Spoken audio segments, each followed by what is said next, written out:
And the readings for this Lenten pause, the first one is Psalm 105. And if you would like to read along, it's found on page 828 of Voices United. And I will be saying the refrain, and we will be doing just part one. Give thanks and call on God's name. Make known to the nations what God has done.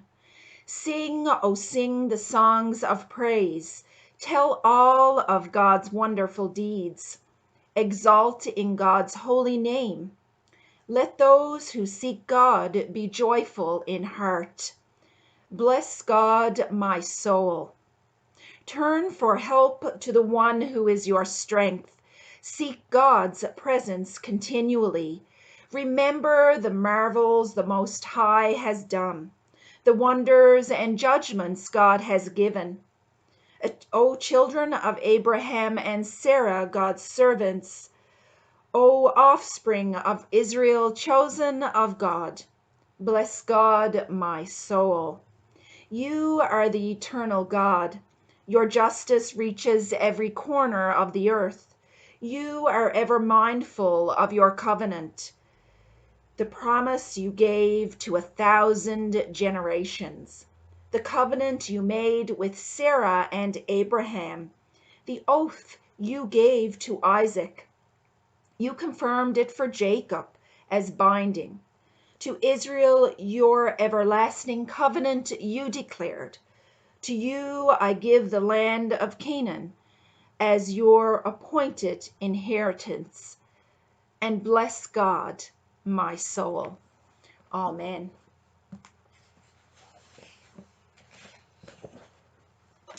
And the next reading for this Lenten pause is taken from the book of Jeremiah, reading chapter 30, verses 1 to 9. The word that came to Jeremiah from the Lord. Thus says God, the God of Israel, write in a book all the words that I have spoken to you. For the days are surely coming, says God, when I will destroy the fortunes of my people, Israel and Judah, says God, and I will bring them back to the land that I gave to their ancestors, and they shall take possession of it. These are the words that God spoke concerning Israel and Judah. Thus says God, we have heard a cry of panic, of terror and no peace. Ask now and see, can a man bear a child? Why then do I see every man with his hands on his loins like a woman in labor? Why has every face turned pale?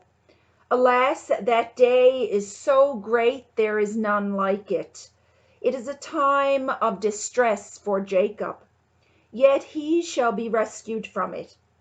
On that day, says the God of hosts, I will break the yoke from off his neck, and I will burst his bonds, and strangers shall no more make a servant of him, but they shall serve God, and David their king, whom I will raise up for them.